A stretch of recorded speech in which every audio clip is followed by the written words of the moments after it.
Hi, and welcome to another episode of Hey, have you read this book? Today's book is Radhika's story, written by Sharon Hendry. This is a horrifying true story about how Radhika became a victim of human trafficking. Radhika's parents were high-caste Brahmin farmers living near Kathmandu, Nepal.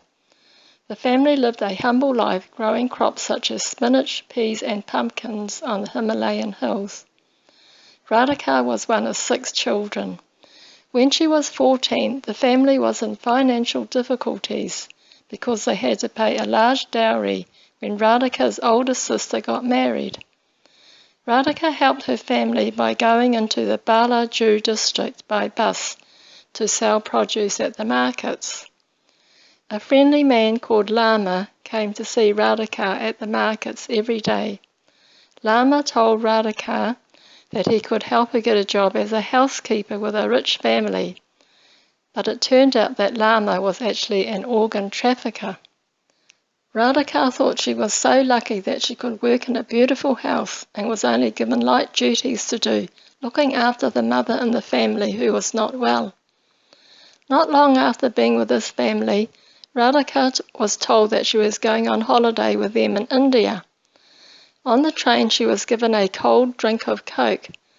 The next thing she knew was waking up to find that she was in hospital and that one of her kidneys had been removed. The operation took such a toll on Radhika that she had to spend 2 months in hospital recovering from her operation. She found out that her kidney was sold to a rich employer who paid her $1,500 for her kidney.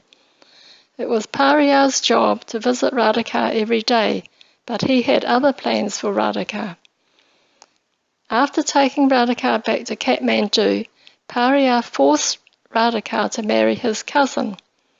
Radhika suffered from daily beatings from her husband. Then after a disagreement, he fled their home. He had taken all her money and she was pregnant. One day when Radhika's son Rohan was a year old, 2 men claiming to be her husband's cousins turned up and offered to take Radhika and her son to Radhika's sister's place. However, she had been tricked again. They took her by train to India instead. The end of the journey was the same. After 8 weeks of rest and recuperation, Rohan was wrenched away from Radhika, and Radhika was forced to work as a prostitute.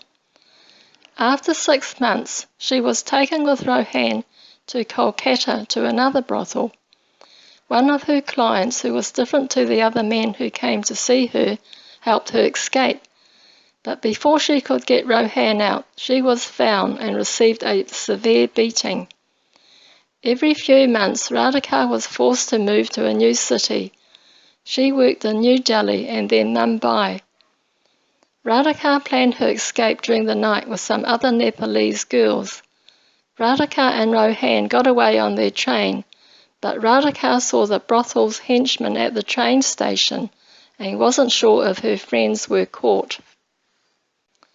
This is a chilling, first-hand account from a victim of organ trafficking and forced prostitution. We need to be aware of these hidden crimes and how the human traffickers operate to deceive their victims. Human trafficking is more prevalent than you may think. These crimes are committed not only in developing countries, but in developed countries. We can help end this evil practice by supporting organisations committed to rescuing and giving support to victims and prosecuting traffickers.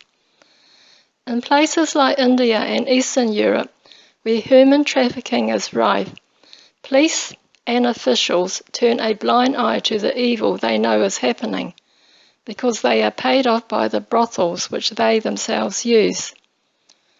Although this story is about betrayal, suffering and endurance, it is an inspirational story about Radhika's courage and determination to escape from her enforced slavery.